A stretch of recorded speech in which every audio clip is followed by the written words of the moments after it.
This is going to go very fast because we're short on time, but still I hope get the main idea of how it's supposed to go. First, if we recognize that God is the ground of possibility, then it is highly relevant to point out that our discursive understanding provides but one limited kind of cognition, since that allows for our grasp of possibility to be similarly limited. As a result, we can allow that we can know the possibilities of things only in terms of mechanical laws, which is what the thesis claims, while still acknowledging that God can ground possibilities of organisms that we can't know in this way, which is what the antithesis asserts. In this way, both the thesis and antithesis can be maintained, yet without embracing any contradiction, which points to a resolution of the first puzzle. Second, as we've seen above, the fact that we cannot have cognition of the supersensible ground of the possibility of things does not entail that we have no conception of what the supersensible being is or of what it can do.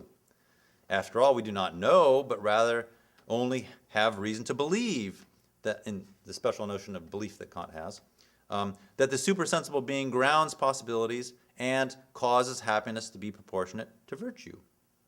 This distinction creates space for us to hold that God could also reconcile mechanical and teleological laws, even if we can't attain objective knowledge of God. And this addresses the second puzzle. Third, progress can even be made on the most difficult question of why and how mechanical laws should be subordinate to teleological laws rather than vice versa. If God was established, at least in terms of his argument, and in part, to proportion happiness to virtue, then it is clear that God must use mechanical laws, which are necessary and about which God thus has no choice, to promote precisely those contingent laws that will support the proportioning of happiness to virtue. Since our happiness depends, at least in part, on the state of our body, which is an organism, it is clear that these laws must be teleological.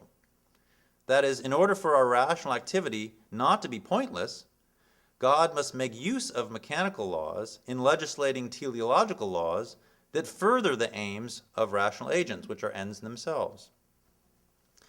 By considering the means by which God will make the highest good attainable through our action, we can see why and in what sense mechanical laws are subordinate to teleological laws, which was the third and final puzzle. If this interpretation, or rather really preliminary sketch of an interpretation, is correct, it suggests that on Kant's larger account, God can be the source of at least some of the laws of nature after all.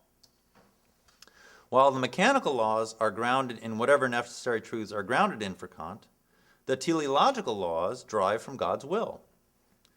It should thus come as no surprise to hear that Kant's lecture transcripts contain very clear assertions to precisely this effect. In the Pulitz lectures, he says, if we ask who has established the laws of nature so firmly and limited its operations, then we will come to God as the supreme cause of the entirety of reason and nature. End quote. Moreover, Kant thinks that this is compatible with his view that we prescribe laws to nature. For in the Metaphysics Morongrovi's transcripts, which were actually much better than some of the others, Kant says that, quote, the understanding does not prescribe all laws of nature, but rather only those that belong to the possibility of experience, which would be the mechanistic laws, and the analogies of experience.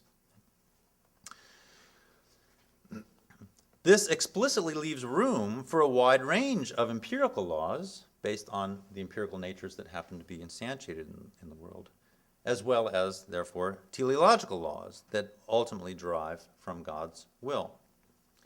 What our very brief look at the third critique thus reveals is that Kant's ultimate account of mechanics and teleology retains certain elements of the traditional early modern conception of laws of nature, though it introduces a deeply moral motivation at its foundation. For he adheres to the idea that God can be legitimately viewed as the legislator of at least some of the laws of nature. But his support for this position, lest it appear dogmatic in a clearly objectionable sense, depends on the thought that the only way that God can be morally perfect in the way that is required by our moral demand that the highest good be generally possible for us is if God uses the laws of mechanics that are necessary in themselves. I'm going to have to, there we go. I have to find my sentence now. So his support for this position, lest it appear dogmatic in a clearly objectionable sense, depends on the thought that the only way that God can be morally perfect in the way that is required by our moral demand that the highest good be genuinely possible for us is if God uses the laws of mechanics that are necessary in themselves to underwrite teleological laws that allow for a proportionate ordering of virtue and happiness. In this way, here's my summary sense of this section, a divine order underlies the subordination of the mechanical to a teleological order within the natural order. So now I'm at a fairly brief conclusion. If I'm correct about these three specific points, not only do they solve some long-standing interpretive puzzles and thereby provide a more satisfying philosophical interpretation of systematically central texts in Kant's corpus, but they also fundamentally alter what his contribution to modern thought is, and as a result, what we might find worth exploring further about it today. It is still true on my interpretation that Kant's analysis of our epistemic faculties brings about a critical philosophical revolution. However, it's clearly false to say that for Kant, God drops out of the philosophical picture entirely and is simply replaced by man. While there is, according to Kant, a genuine sense in which man is responsible for order in the phenomenal world, in a way that had not been the case according to earlier thinkers, he retains three foundational roles for God. God is required to, first, ground all possibility, second, to proportion happiness to virtue, and third, to subordinate mechanical laws to teleological laws, so that happiness can be proportionate to virtue. God does not disappear from the picture, even if his existence is not obvious in the way that empirical objects are, and even if he is thus somewhat more hidden. More generally, we see that Kant has no interest in abandoning metaphysics altogether, even if he does genuinely want to reject dogmatic instances of it. Whatever one thinks about the particular metaphysical claims that Kant proposes, his suggestion about the kind of argument that could justify such metaphysical claims is interesting and important, even for today. For he emphatically rejects the idea that such claims could be decided either by means of straightforward empirical inquiry or by simply dogmatically assuming them on the basis of some sort of intuition. Instead, he views them as deep-seated rational presuppositions of the empirical questions that we pursue, both in our everyday lives and in our scientific practice, which, taken by themselves, are not fully intelligible. In this way, Kant can be seen as suggesting not only that the world, with all of its empirical content, is essentially rational in its basic form, a common enough claim in certain quarters, but also that the rational order of the world is neither arbitrarily imposed for purely heuristic or pragmatic reasons, nor dogmatically asserted on allegedly objective grounds that don't turn out to be so objective. But rather they're taken to be a subjectively necessary presupposition of activities that are both rational and essential to us. If we thus abstract from all of the controversial details of Kant's full-blown position, what seems quite attractive, especially for today, is his attempt to identify principles that are neither objective but unjustifiable, nor subjective and therefore contingent or even arbitrary, but rather subjectively necessary insofar as they are required for the most essential features of ourselves as rational human beings.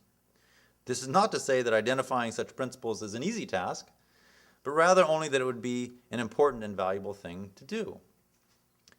Finally, Kant's philosophy, as I understand it, provides an important model for how one might think about order today. If we live in a fully secular, naturalized world dominated by science and technology, one might be tempted to think either that there is ultimately no order to the world at all, in which case humans are right that the laws of nature are nothing more than convenient summaries of empirical facts, or that human beings are responsible for the only order that we might find in the world, which might sound Kantian if one accepted a certain story about Kant. Either way, it comes as no surprise when the world looks dappled. These are clearly possible options, which many are convinced of today, since they can seem to be the picture that emerges if one latches on to the specific. I know, I'm getting to my conclusion. You have to turn the switch. Okay. I'll try to keep you alive. It's all in the timing, isn't it? Sorry. So, excuse me? You said specific. Okay. Do you want me to start right there? Is that? Okay. Either way, right. So on either of these pictures, it comes as no surprise when the world looks dappled. These are clearly possible options, which many are convinced of today, since they can seem to be the picture that emerges if one latches onto the specific practices we are in fact engaged in, and if one's pessimistic about our ability to address broader, more systematic questions either now or later on. However, Kant's position illustrates how one might pursue another option. Perhaps one can, without being dogmatic, distinguish between different kinds of order. Consider whether we might have reason to presuppose dependency relations among them, and if so, look for some kind of unconditioned or absolute ground that would provide guidance in our practices and a kind of ideal resting place for our explanatory endeavors.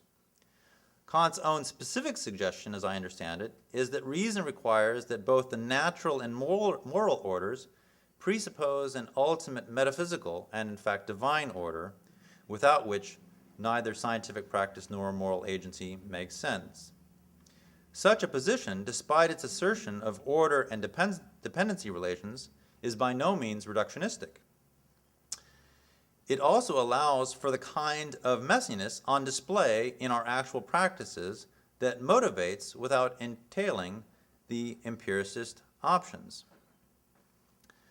So even this kind of position is still fully consistent with plenty of dappledness, as I understand it. Now, the details of the position that Kant himself adopts may or may not be defensible in the end. But either way, the kind of project that he undertakes could point us in a direction worth exploring further as one interesting option among many. And as the project of investigating God's order, man's order, and the order of nature turns to its contemporary side, it is my hope that this kind of broadly Kantian option remains firmly in view. Thank you.